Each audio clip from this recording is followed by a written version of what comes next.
Tadi teh ya tamu berenang lah, beres ngajar teh, beres apa habis maghrib teh makan telat ngajar teh.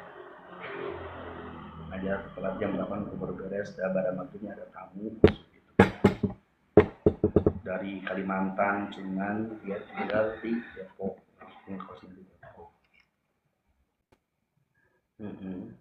Masuk di Depok gitu kan itu, beneran. Dia teh sebenarnya mau alat gitu, cuman dia teh selalu dan selalu apa mualaf ya, apa di Mayada mana, di pondok pesantren Mayada yang di Sukabumi gitu kan. Cuman dia di sana kerjanya teh itu ngebakti kebun guru gitu kan, jarang ngaji gitu kan, jarang sorogan, jarang balagan gitu. Itu teh udah gitu teh dia ikhlas gitu kan, ikhlas ikhlas menerimakan dengan hal demikian gitu. Dan seperti itu ikhlas dia, biarpun kayak gimana juga pokoknya mah ikhlas aja gitu, nggak ada suatu hal apapun gitu, ikhlas, sabar, tawakal gitu. Jadi udah pengen yang namanya memperkuatkan keikhlasan, ketawakalan, kesabaran serta keyakinan gitu. Itu teh biasa kita udah mualaf, yang namanya mualaf yang lagi diajarin aja kayak si Ogi kayak gitu gitu ya. Kayak si Ogi kayak gitu mualaf gitu kan itu. Dia minta keyakinan apakah bisa Pak Ustadz, saya melakukan, saya niatnya mondok cuman belum diajarkan sepatah dua patah kalimat dua kalimat mengenai tentang tolab ilmu gitu kan, itu tentang masalah tolab ilmu, apakah akan hasil maksud yang dituju apa gimana gitu kan. Apakah akan hasil maksud yang dituju apa gimana gitu kan. Kata Ate gini, apa namanya, jangan jangan apa, jangan sak-sak, jangan mang-mang gitu kan. Dikala kita disuruh oleh seorang guru ya harus patuh gitu kan, itu harus patuh, dan kita harus apa namanya, harus patuh dan harus mengikuti saran daripada guru gitu kan itu. Yang penting kita mah kan dia udah apa, mualafnya sudah mau ke 4 tahun, sudah mau ke 4 tahun itu nggak bakti we ka guru teh gitu mah. Kita ngecor miluan ngecor pondok pesantren ikutan gitu kan, udah beres ini itunya dia sesapu ngebersihin anak-anak pondok pesantren kayak gitu ya, terus-terusan kan ya kan, itu terus-terusan gitu kan. Cuman yang jadi khawatirkan dia itu ini akan manfaat enggak gitu kan, akan ada suatu hal apa ya, kalau dalam artian dia bisa sukses itu di bidang agama gitu kan, itu kan kata dia bilang seperti itu ya, jelasin gitu kan, bahkan itibar contoh kepada juga gitu kan. Kang borah ulah akan saya juga waktu pada pesantren di tahun 1997 pulang sampai 2023 saya itu di pondok pesantren belum pernah merasakan yang namanya satu hari 24 jam ngaji gitu kan. Kebanyakan aktivitas di luar tuh. Itu teh selama hal demikian itu suruh ke kebun lah, nyangkul lah, nanam inilah, nanam itulah. Terus untuk yang namanya memenuhi atas kebutuhan daripada pun guru di sana gitu kan, baik itu untuk uang untuk merokoknya, baik itu untuk jajan anak-anaknya, bahkan untuk resiko ke dapurnya begitu ya, mungkin seperti itu ya, bilang seperti itu gitu kan. Nah, dengan kurun waktu dari 97 sampai 2003 aktivitas rutinitas seperti itu memang terberisat di dalam pikiran, apakah akan bisa ngaji setelah pulang ke rumah, apakah akan bisa memanfaatkan ilmu untuk sementara di pondok pesantren jarang untuk mengajinya. Beda dengan anak-anak santri yang lain. Waktu pagi dia ngaji sampai jam 8. Dikala waktu jam 10 menuju ke jam 12 dia ngaji untuk sorogan.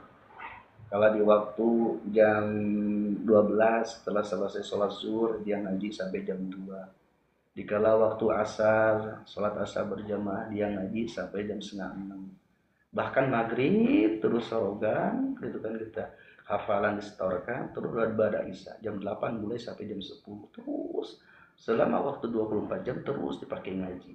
Untuk sementara saya pribadi kalau di waktu di pondok pesantren pagi ikut sorogan ngaji seperti biasa Al-Quran, gitu kan kita baca pun guru yang mendengarkan. Nah setelah itu setengah 7 kita berangkat, gak ngaji yang lain mau pada ngaji gitu kan sampai jam 9 pagi kita langsung berangkat ke kebun mencangkul gitu kan, terus konsisten seperti itu sampai waktu zuhur tiba, terus konsisten aktivitas seperti itu.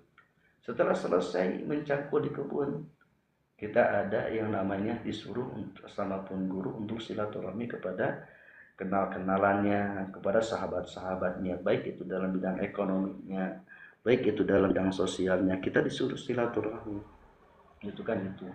Sambil kita mencari keikhlasan, keridhaan dari sahabat-sahabat untuk membantu yang namanya pondok pesantren.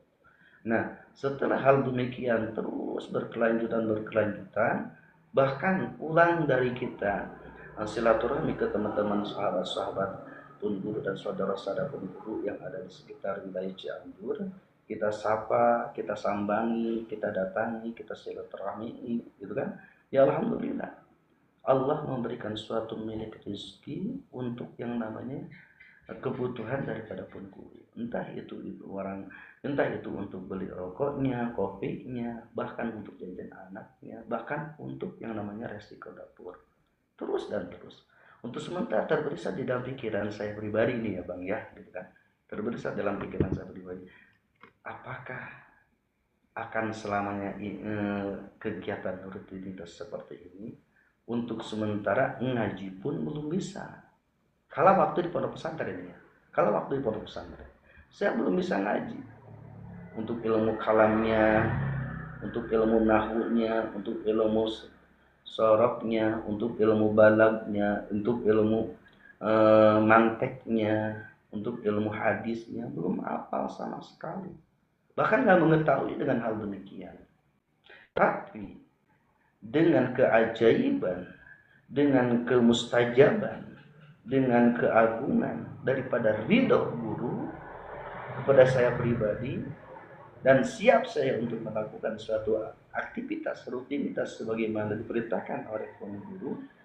2003 saya pulang ke kampung, ya alhamdulillah Allah memberikan suatu ilmu, Allah memberikan suatu keberkahan, Allah memberikan suatu kemanfaatan, Allah memberikan suatu kemaslahatan kepada saya pribadi. Untuk sementara, untuk ngaji aja saya nggak bisa di sana. Bahkan kalau waktu ikutan ngaji juga yang lain mah pada ngelogat, kita kuning, saya mah malah tidur di kala ngaji teh. Bahkan sampai ketiduran. Bahkan orang lain sudah nggak ada di tempat majelis, kita masih tidur di dalam majelis. Saking apa? Saking kecapeannya kalau waktu siang sampai sore ada di luar. Itu pun sama, kita menghidmah, itu kan kita membantu, kita menolong, bahkan kita melaksanakan perintahan guru. Jadi jangan sampai ditolak perintahan guru. Guru maha mengetahui, guru maha segalanya atas muridnya. Ini cobaan ujian.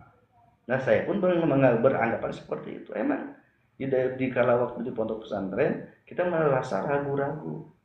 Apakah akan mendapatkan ilmu untuk kita bawa pulang untuk pribadi, bahkan untuk keluarga, bahkan untuk khalayak ramai.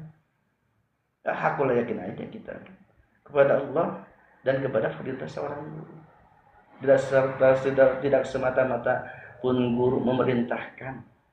Kalaupun pun guru sudah bertanggung jawab atas ilmu hikmahnya, ilmu laduninya. Sehingga apa? Ya alhamdulillah pada saat ini apapun yang telah dilakukan di pondok pesantren, semuanya faham, semuanya dibukakan ilmu laduni oleh Allah Subhanahu wa taala sehingga mengerti. Nah, Akang pun demikian. Sekarang Akang udah 3 tahun mondok pesantren di Mayafada di mana namanya di Sukabumi. Akang selalu tiap pagi sholat subuh berjamaah. Setelah sholat subuh berjamaah satu halaman pondok pesantren, beres semuanya, melirik ke dapur yang namanya pun guru. Kalau ada cuci piring dicuci, kalau ada selainnya cucian pakaian dicuci juga sama hal demikian. Menyiapkan makanan untuk guru dan sebagainya. Belum pernah melakukan yang namanya ikut ngaji. Kan akan mengalami iya betul Pak Ustadz, seperti itu saya yang alami. Gitu kan, itu. Nah, selalu pun guru itu memerintahkan hal demikian. Gitu kan? Sugan gitu kan. Sekali-kali guru memerintahkan kita, udah sekarang mah jangan bersih-bersih, udah sekarang mah jangan kerja apa-apa, ikutan ngaji. Belum pernah. Tapi Maha Guru memerintahkan seperti itu kepada saya. Gitu kan? Nah, di situ. Nah, jangan khawatir, jangan ragu-ragu. Guru memerintahkan kepada si Akang seperti itu, sudah dijamin dunianya, sudah dijamin akhiratnya, sudah dijamin ilmunya. Karena apa? Guru Maha mengetahui. Dengan apa? Dengan karamah barakah khususnya dari kalam-kalam pun guru yang memerintahkan kepada muridnya. Itu. Nah, sama Pak Ustadz juga seperti itu adanya. Belum pernah melakukan ngaji secara full gitu, maksudnya 24 jam belum pernah. Paling kala-kala sekali-kali kalau ada waktu senggang. Itu pun tidak full 1 jam atau 2 jam, paling setengah jam. Karena apa? Ya karena ada perintah yang lain yang harus dilakukan, yang harus dilaksanakan. Itulah keberkahan daripada perintahan dari guru. Jangan menjadikan suatu beban, jangan menjadikan suatu halangan dan rintangan. Terus muhid aja. Justru lebih enakan seperti itu. Guru berarti sayang kepada kita, guru berarti memperhatikan atas keadaan kita. Seperti itu, bilang seperti itu ke baru dia memahami, gitu kan.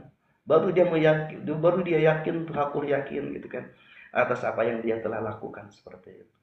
Ya alhamdulillah, langsung dia mukanya berseri, nggak murung lagi. Bahkan dia ada niat rencana mau pindah pesantren ke Lirboyo, gitu kan, itu jauh-jauh amat ke Lirboyo. Mudah di situ, istiqomah dulu, gitu kan, mu'alaf gitu. Baru mu'alafnya itu 3 tahun, gitu kan, itu. Untuk sementara kan tahu sendiri, badan kalau mu'alaf mah butuh bimbingan, butuh pengajaran secara signifikan. Baik itu tata cara wudhunya, baik itu tata cara sholatnya, baik itu tata cara untuk membaca Al-Qur'annya, baik itu tata cara dalam bidang syariat tuntunan ajaran agama Islam. Itu kan butuh bimbingan. Tapi pun guru nggak mengarahkan seperti itu. Gitu kan? Hanya pun guru mengarahkan kepada apa? Kepada yang namanya berbakti. Gitu kan? Bersosialisasi dan mengerjakan tugas-tugas yang ada di pondok pesantren. Entah itu bersih-bersih halaman, menyapu, entah itu mencuci piring, pakaian, gitu kan. Terus kalau ada bangunan pondok pesantren yang belum beres, lagi ngecor, dia ikutan. Bentar itu terus. Belum pernah dia disuruh untuk ngaji, belum pernah dia disuruh kumpul bareng sama santri yang lain, enggak. Justru malah terus melakukan hal demikian. Masya Allah, bukan? Nah, ini suatu kenikmatan yang maha luar biasa. Menurut Pak Ustadz ya, bisa dirasakan nanti di kala sudah waktunya harus bermukim di kampung sendiri, pulang ke kampung sendiri, insya Allah keberkahan atas perintahan guru akan terasakan. Nikmatnya Masya Allah, tabarakallah. Itu. Makanya kita ngaji itu harus punya guru. Supaya apa? Supaya runtuyan, susunan daripada kita mengaji itu ada susunannya. Bisa ilmu Al-Quran dari guru siapa ke siapa ke siapa dan ke siapa. Jadi runtuyan nasab untuk kita mencari ilmu itu ada biografinya. Tidak serta-merta kita otodidak melihat di buku aja. Karena apa? Karena kalau kita mempelajari, memahami suatu ilmu hanya mengandalkan suatu buku, maka itu gurunya syaitan wal iblis, setan dan iblis. Karena apa? Karena kita paham secara kasat mata, secara gamblang kita paham. Cuman isi daripada ilmu tersebut harus ditasahkan, harus dijelaskan, harus disampaikan, harus diketahui oleh guru-guru secara vakum zohiriyah. Bisa saling bertatap muka, bisa saling berjabat tangan satu sama lainnya. Itu ilmu yang sangat luar biasa barokah dan manfaatnya. Kalau kita hanya bisa mendengarkan di YouTube, kita hanya bisa melihat di Google, kita hanya bisa melihat di sosmed, tanpa ada guru pembimbing, maka batal daripada ilmu tersebut. Makanya harus ditasyarahkan kepada guru yang zahir. Begitu. Makanya dia tergugat tuh di situ tuh. Sampai jam berapa ya itu ngobrol? Sampai jam 7 waktu Isya tiba itu. Sampai Masya Allah tabarakallah gitu kan. Sampai dia bilang, makasih banget Pak Ustadz. Itu teh orang Kalimantan. Dia mengembara ke Jawa, ke daerah Jawa Barat. Kebetulan dia pondok di yang namanya di Sukabumi, di pondok pesantren Mayafada seperti itu. Masya Allah, tabarakallah ya Rabbana ya. Itu Masya Allah ada pokoknya gitu. Iya, punya bendera gitu kan, punya biografi yang otentik, maksudnya. Tapi kalau kita mengandalkan hanya YouTuber, punya susunannya jelas maksud.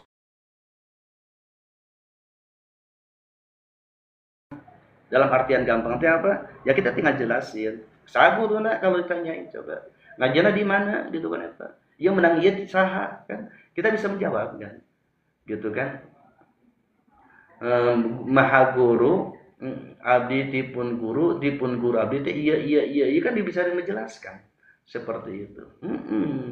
Tapi kalau kita hanya bisa baca Al-Qur'an mengikuti metode Iqra, kita bisa baca Al-Quran mengikuti metode YouTube, kita bisa baca Al-Quran mengikuti metode Mbah Google. Berapa masa sih kita? Ya guru nanti mana? Di Mbah Google. Ya guru nanti mana? Di YouTube. Ya guru nanti mana? Di sosmed. Kan nggak etis, gitu kan? Untuk sementara susunan untuk itunya kan nggak ada, gitu. Makanya banyak sekali yang namanya ulama bersorban tapi berakhlak syaitan gitu. Kenapa? Karena tidak ada yang namanya guru biologis. Itu. Makanya dengan hal demikian wajibnya kita menuntut ilmu itu seperti itu. Harus ada guru zahirnya gitu kan. Kita bisa saling bertatap muka satu sama lainnya. Kan aki itu meureun di kajian online kayak gitu sarua meureun. Di kajian online kayak seperti itu maksudnya gitu. Online direkam atau eta temanya sopoh wae gitu. Panjang lebar. Nih ada cerita nih ya. Ada cerita di zaman para sahabat, terutama di sahabat Umar bin Khattab. Ya, di zaman sahabat Umar bin Khattab ada salah seorang pemuda yang mana pemuda tersebut, anak laki-laki tersebut, mulai dari tamyiz, dia betul-betul khidmat kepada orang tuanya. Khidmat kepada orang tuanya. Tamyiz, ukuran tamyiz itu usia 6 tahun. Tamyiz itu usia 6 tahun. Mengetahui mana baik, mana buruk, mana sakit, mana enggak sakit, mana panas, mana tidak panas. Itu namanya tamyiz. Dia mulai dari masa tamyiz tersebut sudah berkhidmat kepada yang namanya orang tua. Terutama dia ditinggalkan oleh ayahnya, oleh bapaknya. Tinggal satu, yaitu ibunya. Berarti yatim. Nah, setelah masa tamyiz tersebut, anak tersebut berkhidmat kepada ibunya. Bahkan dari semasa kecil, itu anak Masya Allah, tabarakallah ya Rabbana ya Karim, membantu atas perekonomian untuk makan kesehari-harian untuk ibunya. Bahkan sampai beranjak yang namanya balik, itu anak masih berkhidmat, masih berbaik kepada orang tuanya, berbuat suatu kebaikan terhadap orang tuanya. Untuk sementara terberisat di dalam pikiran dan hati sanubarinya, dia ingin mendalami syariat tuntunan ajaran agama Islam, ialah menuntut ilmu di salah satu pondok pesantren. Sebelum dia berangkat, dia minta restu dulu terhadap orang tuanya, terutama terhadap ibunya. Dia bilang kepada ibunya, ya Umi, ya Ibu, saya sekarang sudah beranjak dewasa. Bukan berarti tidak mau menkhidmat kepada seorang ibu. Tetapi saya ingin punya bekal untuk saya pribadi dan untuk ibu dan untuk keluarga, bahkan untuk khalayak ramai. Saya bermaksud berniat ingin menuntut ilmu, mencari ilmunya Allah Subhanahu wa taala untuk menyempurnakan yang namanya ibadah saya pribadi. Bukan berarti ingin menjauhi ibu, ingin berangkat ke pondok pesantren, tetapi ingin menyempurnakan daripada syariat tuntunan ajaran agama Islam. Sedikit banyaknya bisa atuh meureunnan alif-alif acan mah. Bisa atuh meureunnan maca surat pendek mah. Nyahok meureunnan kana doa wudu mah. Bisa meureun ngalaksanakeun dina pada salat anu fardu mah. Nah, yang bisa seperti itu, pengen bisa seperti itu. Oleh karena itu minta doa restunya, minta keikhlasannya, minta keriduannya. Besok pagi saya mau berangkat ke salah satu pondok pesantren yang ada jaraknya sekitar 40 mil dari rumahnya. Masya Allah, tabarakallah ya Rabbana ya Karim.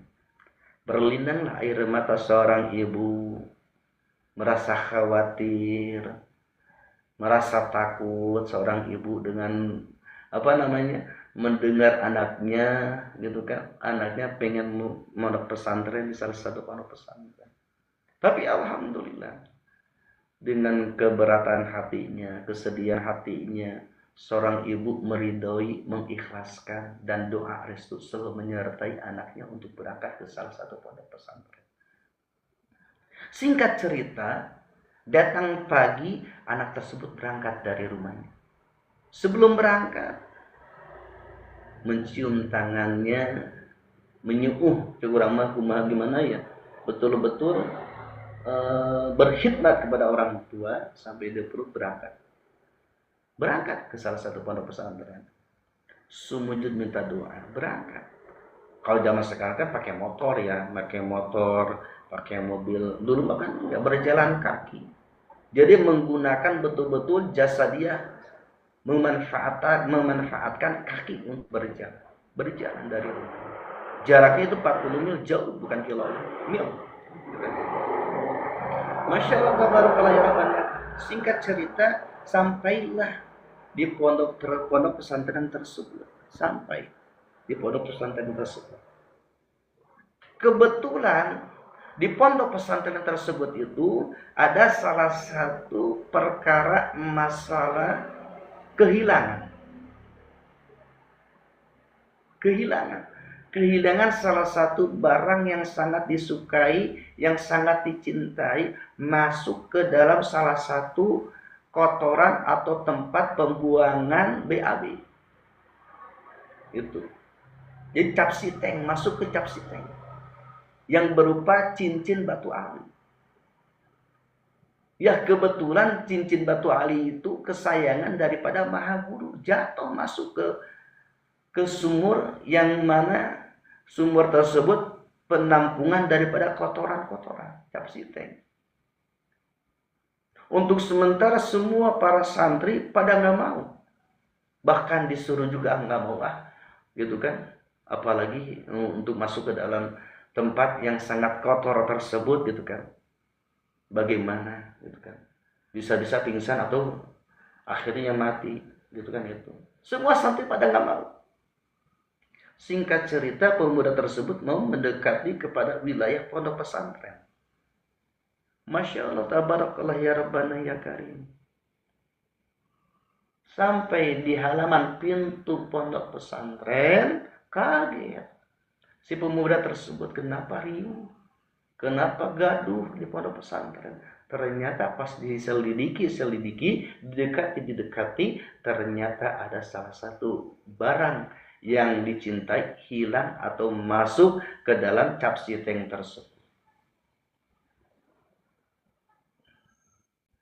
Lalu datang assalamualaikum ke Maha Guru. Assalamualaikum ya Maha Guru, kata anak pemuda tersebut. Oh ya, ini ya Fata. Ya pemuda, kamu asal dari mana? Bermaksud dan bertujuan mau apa datang ke pondok pesantren ini? Dijelasin sama pemuda tersebut. Ya Maha Guru, saya berasal dari kampung anu, RT anu, RW anu, desa anu, dan kecamatan anu, bahkan ke kabupaten anu. Dijelasin sama pemuda tersebut. Tujuan saya datang ke sini tidak lain tidak bukan untuk bersilaturahmi kepada Maha Guru. Tidak lain tidak bukan saya datang ke sini untuk mencari ilmunya Allah Subhanahu wa taala, dalam satu kata thalabul ilmi. Tersenyum simpuh itu Maha Guru kepada pemuda tersebut, dan udah ngelihat merenangnya. Udah ngelihat batinnya, ngelihat ini anak bukan sembarangan. Ini anak benar-benar berbakti kepada orang tuanya, berkhidmat kepada orang tuanya, menolong, membantu kepada orang tuanya, menjalankan suatu kebaikan untuk orang tuanya. Melihat sifatnya, wataknya, karakternya, akhlaknya udah kelihatan di dalam hati Maha Guru tersebut terhadap pemuda tersebut. Masya Allah, tabarakallah. Baik, kalau begitu kamu mau pesantren di tempat pesantren saya. Cuman ada satu syarat. Apakah mampu untuk melakukannya atau tidak tergantung daripada hakul yakin, tergantung daripada ketawakalan, tergantung daripada ujian, tergantung daripada kesabaran. Apakah itu syaratnya ya Maha Guru? Kan dijawab lagi oleh pemuda tersebut. Kebetulan Maha Guru lagi kehilangan barang yang betul-betul dicintai, yang betul-betul disayang, yang betul-betul disukai, yang berupa batu ali masuk ke dalam capsiteng.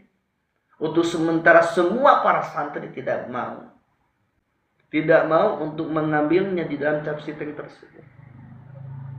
Jikalau kamu mampu dan bersedia untuk masuk ke dalam capsiteng, mengambil salah satu barang yang disukai, yang dicintai, yang disenangi, insya Allah akan dianggap menjadi murid. Gitu tuh. Masya Allah, tabarakallah ya Rabbana ya Karim. Tidak berpikir panjang lebar, itu anak pemuda naro tasnya, bawa barang bawaannya, membuka bajunya, masuk langsung ke capsiteng. Langsung masuk capsiteng, mengambil barang kesukaan Maha Guru, diambil dan ketemu, lalu dikasihkan, dicuci dengan bersih. Masya Allah, tabarakallah. Saking ketemunya barang yang disenangi, saking sampai bahagianya itu Maha Guru. Sampai bilang seperti ini Maha Guru. Sekarang gini, kamu nggak usah ngaji, kamu nggak usah tolabul ilmi, kamu nggak usah nimba ilmu di pondok pesantren ini. Sekarang kamu pulang, pergi ke rumah, kasihan ibumu di sana sendirian. Masya Allah, tabarakallah. Tapi pemuda tersebut menolak. Kan Maha Guru, saya datang ke sini untuk silaturahmi, untuk tolabul ilmi, untuk memperbaiki daripada ilmu syariat tuntunan ajaran agama Islam yang saya miliki. Bukan berarti saya datang ke sini langsung disuruh pulang, nggak mau. Saya ingin mencari suatu keberkahan, ingin mencari suatu ilmu yang bermanfaat di pondok pesantren ini. Jadi kata pemuda mendapat perkara itu akan memaksa. Sampai 3 kali Maha Guru bilang seperti itu, tetap dia nggak mau, ingin yang namanya menuntut ilmu di pondok pesantren tersebut. Masya Allah, tabarakallah ya Rabbana ya Karim. Sampai ke-4 kali, ya langsung diikutin ucapan Maha Guru tersebut. Padahal si pemuda tersebut belum sempat untuk yang namanya ikut ngaji bareng sama santri yang lainnya. Jangankan baca alif batasa, jangankan membaca doa wudhu dan sholatnya, hatta 1 kalimat pun gak terlontar ilmu yang dikeluarkan oleh Maha Guru tersebut. Tetapi Maha Guru tersebut memerintahkan kepada kepada si pemuda tersebut untuk pulang ke rumah. Karena apa? Karena sudah disiapkan di kampungnya di sana tanpa diberitahu kepada pemuda tersebut. Masya Allah, tabarakallah ya Rabbana ya Karim. Saking senangnya, saking hikmatnya, tanpa berpikir panjang lebar, tanpa guru kan saya mau ngaji ke sini bukan untuk mengambil cincin yang ada di cap siteng. Jadi nggak ada kata alasan apapun, langsung masuk ke dalam cap siteng tersebut. Masya Allah, tabarakallah ya Rabbana ya Karim. Kenapa Tuhan? Maha Guru memerintahkan pemuda tersebut untuk pulang. Sampai 4 kali dia pulang langsung ke kampung halamannya. Masya Allah ya Rabbana ya Karim. Sudah disiapkannya masjid, sudah disiapkannya majelis taklim, sudah disiapkannya pondok pesantren, bahkan berikut dengan santri-santrinya. Saking apa? Saking agungnya Maha Guru mengeluarkan ucapan tersebut kepada pemuda yang niatnya tulus, ikhlas karena Allah, mencari ridha Allah dengan tolabul ilmi. Masya Allah, tabarakallah ya Allah. Itulah keagungan daripada sacidu metu saucap nyata benar-benar langsung diijabah kunu maha kawasa. Saking apa? Saking maha bana. Dan kebetulan dia terdidik Pan. Dari masa tamyidnya juga, berkhidmatnya kepada orang tua, gitu kan, membantu kepada orang tua, berbuat kebaikan kepada orang tua. Terus dia minta ridho, minta ikhlasnya, gitu kan, minta doanya kepada orang tua, bahkan mau melaksanakan tolabul ilmi, kewajiban untuk melakukan yang namanya pesantren di salah satu tempat pondok pesantren. Udah gitu datang ke pondok pesantren tanpa panjang lebar, tanpa mikir apapun, kehilangan barang yang disukai oleh Maha Guru, masuk ke cap siteng, langsung masuk ke dalam cap siteng. Itu ada hikayatnya. Itu ada ceritanya di dalam kitab Usburiyah. Masya Allah, tabarakallah ya Rabbana ya Karim. Pokoknya itu sekelumit riwayat, sekelumit cerita yang maha luar biasa. Gitu. Dari seorang Maha Guru, dari seorang guru ngaji seperti itu. Kan kebanyakan sekarang orang tua teh pada baperan orang tuanya. Anaknya disuruh ngepel, anaknya disuruh sapu-sapu, anaknya disuruh bersih-bersih, anaknya suruh bantu-bantu ngecor, orang tuanya tidak ridho, tidak ikhlas. Kan anak saya bukan untuk itu tujuannya. Anak saya kan tujuannya untuk menimba ilmu. Iya kan? Anak saya itu tujuannya untuk menimba ilmu, bukan untuk disuruh-suruh ngepel, bukan untuk disuruh-suruh nyuci pakaian dan cuci piring.